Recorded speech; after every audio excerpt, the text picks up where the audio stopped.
Okay. All right. So from now on, I want to, before I go into the next conversation, so I'm actually very comfortable with how I am organized to have this conversation. It used to be that I would try to sort out for people where the conversation was coming from. And I'm not going to do that this time. So you may hear me saying I, you may hear me saying we, you may hear me saying they. If you have a problem with that, it just has to do with the fact that you think you need to know where the source of the conversation is coming from. It would be easier to consider that we are simply listening to the mind of creation in its multiple forms of I, we, and they. And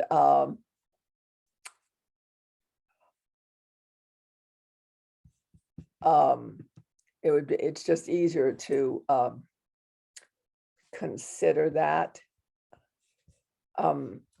that no matter if I'm speaking I, if I'm speaking we, if I'm speaking they, it has to do with this really incredible thing that has occurred, which I will address more in a second. The other need I have, and any of you can do it, is that these 50 minutes will be topical. I don't know the topics. I only know the first one that we're starting into in a minute, but I won't know the topics after that because there's them, we, I listening to you, and them, we, I, wit, them, we, wet, what is it? Them, we, I, yeah, wit. They're the wit. And then we. No, it would be T, I, W. So it's wit. If you do all three, then we I. So the phenomenon is communication.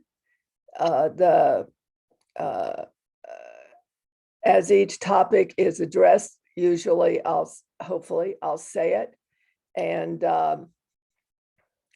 then would somebody keep track of them. So this is first recording, starting at noon Mountain Time. Kind of the topical nature of the conversation is more setting the field. So what's happening today is that we are a group of beings, some of which call ourselves human beings. Not all that is present would identify as that marker. And our purpose here together is to take all the accrued dynamics of existence that have happened for each of you individually, as well as what's happened in the field of Tantra Mat, including before I had the name, before Fungi gave me my name. My excitement is that I had no idea that there would be a moment in time that this accrued threads of consciousness that my life has wandered through, and some of your lives have wandered through with me, and each of you have wandered through your own, would come to a meta point where the capacity for a cohesive moment of shared intent would be available to us. And us is not limited to those of us on this call, nor is it limited to human being. In fact, probably the ability to get an idea of us is not possible for our particular brain span at this moment in time. But I will tell you that it is equivalent to the 1,000 faces I saw in the sky above Shasta that started the trek of Shasta for 10 years. And it is equivalent to and goes beyond that amount of participation. So for some of you who have traveled the earth or have been in communication with other sources of intelligence, you may find that during this time that meta intelligence may start to interact with you in this shared field. So human beings up until this point in time, I don't mean this minute, this day, up until this moment in time, have only been able to operate in human cognition. And that actually means to think beyond human. Like those of us in the United States of America, very few of us are bilingual. And yet when two of my kids were young, I had their mother speak German, Italian, and French to them. And even though they never learned German, Italian, and French, what they did learn is how to be bilingual in their neural processor. So my daughter picked up Mexican Spanish easily. My son picked up Danish easily because they had this kind of human metacognition, little m, little c. Well, what we're on the threshold now, and you can consider this a prediction, what we're on the threshold now is the metacognition of capital META dash capital COG NITION. The metacognition between ourselves as human beings and a cognitive relationship, in other words, a neural capacity for a cognitive relationship in other dominions of reality. This isn't just unembodied beings. These are this isn't just non-physical beings. It is also physical beings. And one of the attributes I carry is I'm metacognitive with you can call it whatever you want, your higher self, your soul, your spirit. I call it your original nature, your original design. That is also a metacognitive existence. And it is not how human has been modified or mutated or devolved or conditioned or harmed. It's before that time. You could say it's part of the original nature of the original intent of the universe. So this first section is about three things. One is we're setting the baseline, we not being limited to those on this call, the wit. The wit of it all is setting the field. And the beginning of the setting the field in the first 50 minutes. The second aspect of this 50 minutes is literally which is probably not us that are on this call or those who will listen later, probably not us. The activity of consciousness that is present, it's that interest to set the field, that capacity, not one I think we carry. So in this collective, we can set the field in our shared interest and our shared intent, whatever it is, individually, what it might be collectively. There's no leading you into what I think you should be here for, or what I think you should be doing or being or having, none of that. It's simply whatever your purpose for being here, that is the reason you're here. And even curiosity or wonder or just fell in here and somehow ended up with a Zoom link and finding yourself in this conversation. The thing that I would like you to do is mark your calendar after you get off this call, or if you have the ability, do it now, it's fine, is 6 months from now, which will be November, December, January, February, March, April 5th, 6th, and 7th, which was the original time that we met, April 5th in 2010. 5 being a very significant number in this conversation. To actually, some of you, I would recommend that these will all be in sections, that you could go take a day to come back and listen to some of the sections. or you may have a retention, a capacity to retain some of the conversation, and you can write down for yourself things you want to check on in regard to your metacognitive capacity. One of the engagements and thought that has happened over the last 24 hours in my mind was this communication that the people that were at the last Shasta event, they were asked to schedule time to meet with the Mimsies on their own, just to set, I think it was 2 minutes or ever how many minutes they wrote down, maybe 5. And I was informed that there was a vague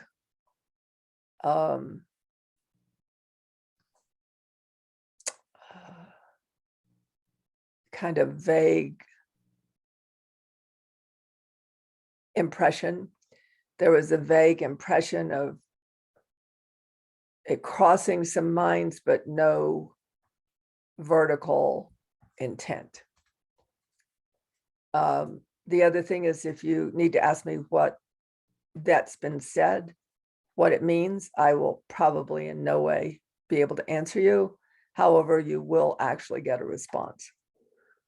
So, but whatever that response may be is organized by a very strong intent, by the collective dynamic of what is occurring here. And that collective intent is to open up a field of communication. And this is very serious. I'm very aware of the New Age. I'm very aware of the New Age often being used to escape the physical reality that we're in, to be able to have peak experiences that give us a sense of value, give us a sense of being not at the effect of the world we found ourselves born into. None of this is that. This is literally part of my mission that I began long before this day. And very black and white. It literally means if you're in your house, you hear a communication in whatever manner. It could be sentient, which means you feel it or sense it. It could be gut-wrenching. It could be panic. It could be auditory. It could be sweat. It could be anything. It could be recognizing an omen or recognizing a sign that has you walk out of your house and get in your car and drive. And then all hell breaks loose behind you. So it's very geared. This particular dynamic we're in now is very geared for the next 6 years, 2027. I don't want to try to add up the math. So it's very geared between now and 2027. It also includes, for those of you that continue in iMagi and continue iGuardian at the Gate, it's also the mentness of it is also so that as you, particularly Guardian of the Gates, and probably iMagi, depending on the level of engagement of self-study that occurs there, it also means that you can have sectors. My sector is Africa, Australia, Mexico, Ireland, Glastonbury, New Mexico, Shasta. That's my sector. It means that I at a nature that is not limited to cause and effect, I have the capacity to engage with the powers and forces of creation in those sectors. I'm not saying this is for everybody, nor am I trying to enroll you in being that. I'm just letting you understand in this first period of time. Oh, I also need a timekeeper. I need someone to tell me when we're 45 minutes in case I lose track. Just somebody choose. And just open your mic and say 45 minutes. It doesn't matter, choir. So the other phenomenon that, going back to that phenomenon, I have to be very careful not to distract myself.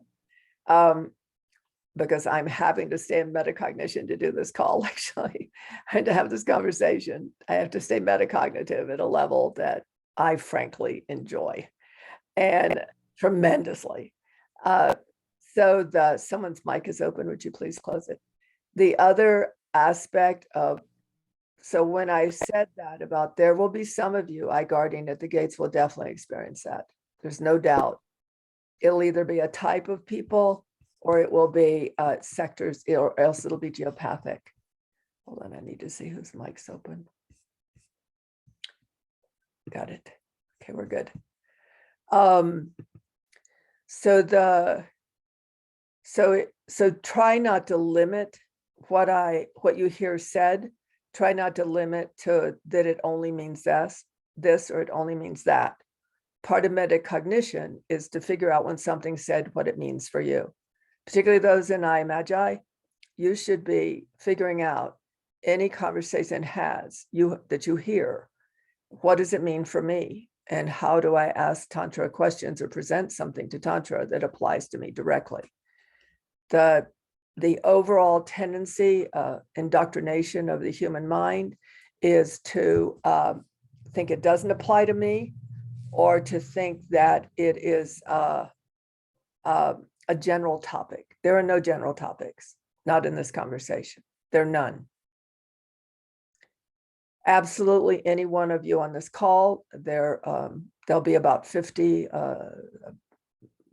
more than 2/3 of us will not be on this call. They're going to listen to it later. That's a huge amount of people. I was going for 6.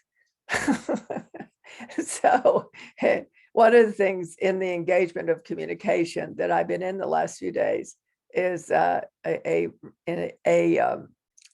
just say it, a communication engagement with me about I don't need to be in the same perception of human limitation I was in 25 years ago. And so you all are going to have to forgive me for a while I update myself in your interest and you're being interested.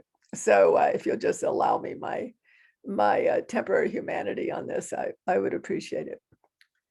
So back to the conversation of whether it's geopathic. Geopathic means a territory like Mexico or the Atlantic Ocean or Australia or your home, any place that's sitting on the earth.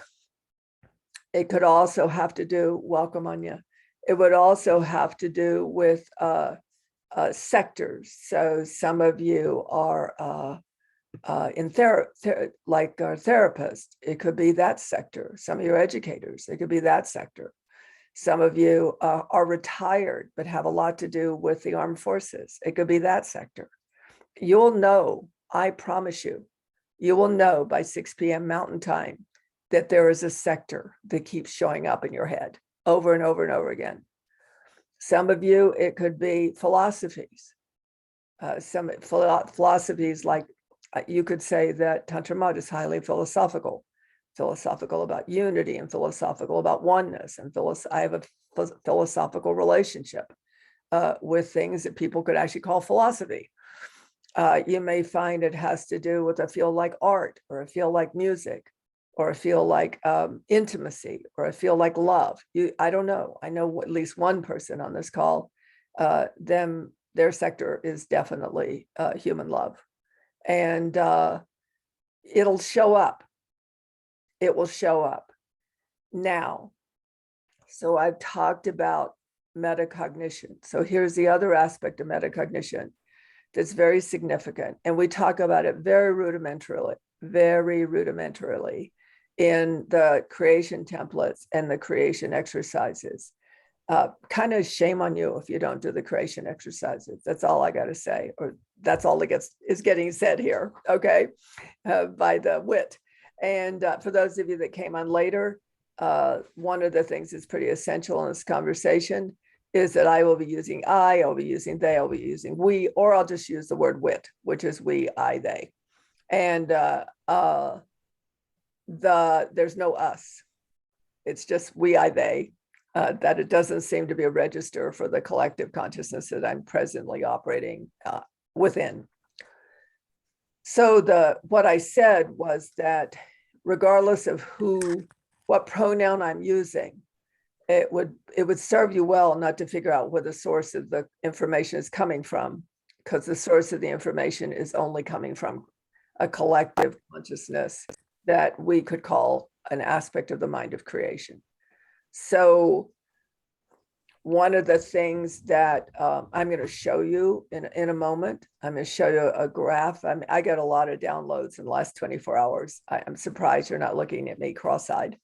And because behind these eyes, the eyes are crossed, I promise you, and probably rolling up and down and around back there. But so far, so good. I don't see it showing evidently out here. So that's pretty cool.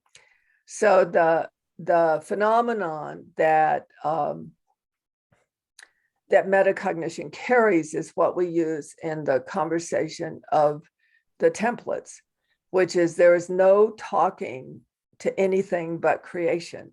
And there is no communication that's from anything but creation. So my kids, my daughter was just here a minute ago, they got to be incredibly embarrassed by their mother, because if I was busy working on something, I would ask anything, a bush, a squirrel, a human checking me out at the grocery store, because I had to be able to listen outside myself to hear the mind of creation coming back at me. For most of you, you think you're listening to people's opinion. No, you're listening to threads of consciousness coming from the mind of creation. Even if you're for and against it, it doesn't matter. It's threads of consciousness. Hold on, I now need to see who I need to mute. Okay, I'll use more. Cat is still here. All right, it's now muted. So you can struggle with that. And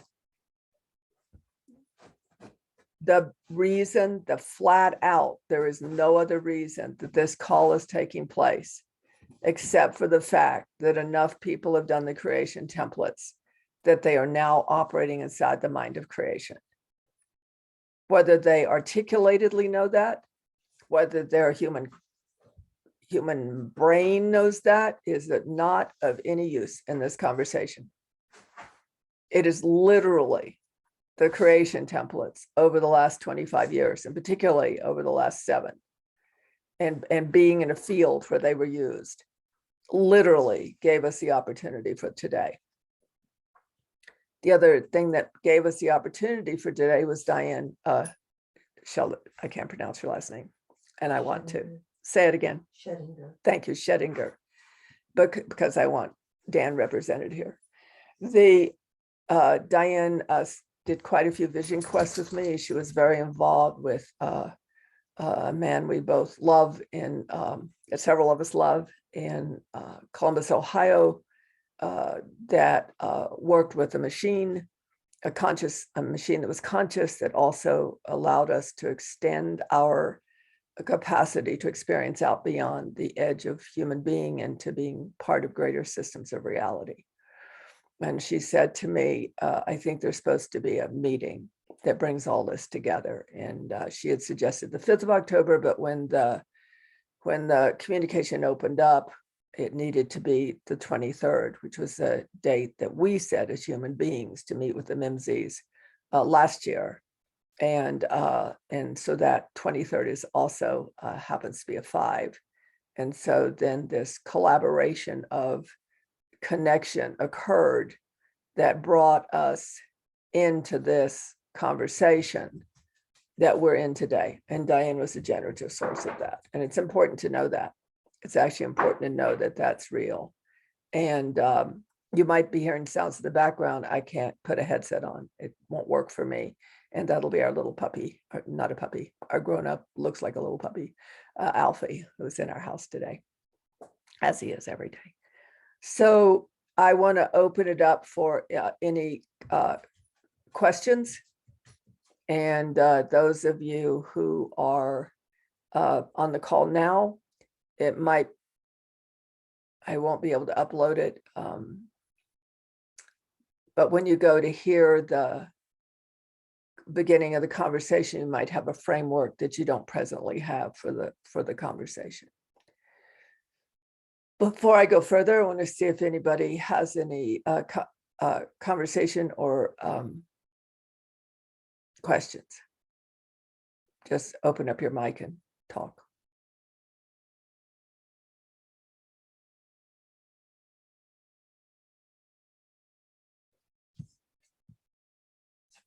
Okay.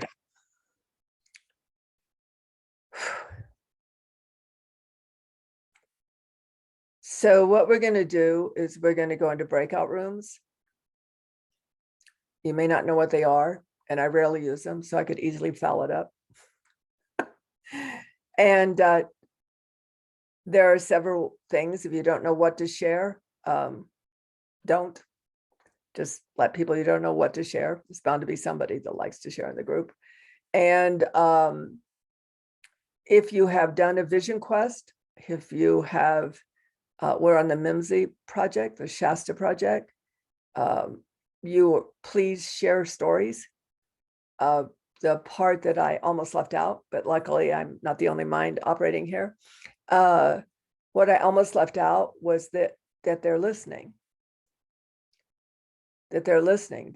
The other reason that we get to meet today is because what happened was when the pandemic cut off our ability to be able to be in Shasta on the 5th of April, which had been our date that we had been faithful to over the 10-year period, off and on, was that the mind of what was occurring stayed in what at that time was the field of Tantra Mat, or the 7 levels of consciousness, one of them. And that 7 levels of consciousness, or the spirals of being, literally began to formulate from 5, the date that became October 23rd. And what was, I may have the wrong month, but I'm not going to correct it. The 23rd of whatever month we were there. The thing that's so significant about it is on the 23rd of the month that we then said to the Mimsies, we sort of had a glitch. We didn't say it this way, but if we could have said it, we would have said, we had a glitch. We have this thing on Earth called a pandemic. And a few of us did go. We did keep our date. We made it a Zoom call. Many people participated. But then we said, we still want to go to Shasta. We still want to meet with you. In between then and then, another aspect of a culture that works with the greater powers and forces of creation does something called build spirals. And those spirals create a direct communication of so above, so below. The field of Tantra Mat operates inside the realms of the beloveds. It is not a protect and defend realm. It is literally a realm that builds back the realms of the beloved. That is a literal culture of existence that occurs in many formulations of matter and energy. It's a simple way to say it. To simply say what the realms of the beloved concern themselves with is simply that we're part of everything and everything's part of us. Everything operates on behalf of everything. Everything's a relationship with everything, and yet everything has a place. And that a tremendous amount of beings that are not considered human, including primal forces, including the planet herself, including most of us understand about pets who love us unconditionally, regardless of what we do to them, that this is the realm of the beloved, what loves us. And hopefully someday we'll remember that we love it in truth, not just in thought, but in the very nature of our corporeal matter, which is also part of the meta state that is being created in a generative manner by what invited us to this party. So you would say that this is a reciprocal party, that we invited them to come. We built a spiral in the Lakota region of Shasta. All of the spirals across the world that have been built by Damanhur, you can look it up, Damanhur, Italy, or the Temple of Humankind. And we had a coherent, cohesive, congruent moment in time between the so above, so below of our existence and the linear part of our existence, the surface playing field and the vertical eternal field. All of that is at this party. All of this is a request by all the different natures of existence that tapped into that. The only thing that happened was Diane gave it a date. And then it gave us another date. And that's how it works. I'm not being airy-fairy. This is actually how it works. I've worked with time for a long time. Time and I are time buddies. And it's all about these meta points of so above, so below, and these the meta point of so above, so below, and the horizontal temporal playing field. Everybody knows what these is. We have solstices, we have equinox, we have full moons. There are many, many, many examples of when the two timelines cross, and incredible things can be done during those moments in time. And that's what we're doing. So I'm just going to pause for a minute to see if there's any questions or shares, and then I'm going to go to a breakout room. I know that there's some people that may not want to be visible and may not want to share. Just don't. Just don't. And if nobody shares, then you all get to have a brief moment of silence with each other. I mean, how good is that?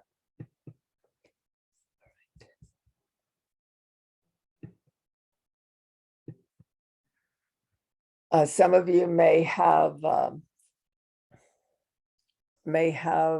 only yourself in there, and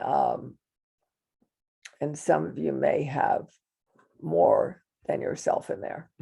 We shall see how it goes. Here we go.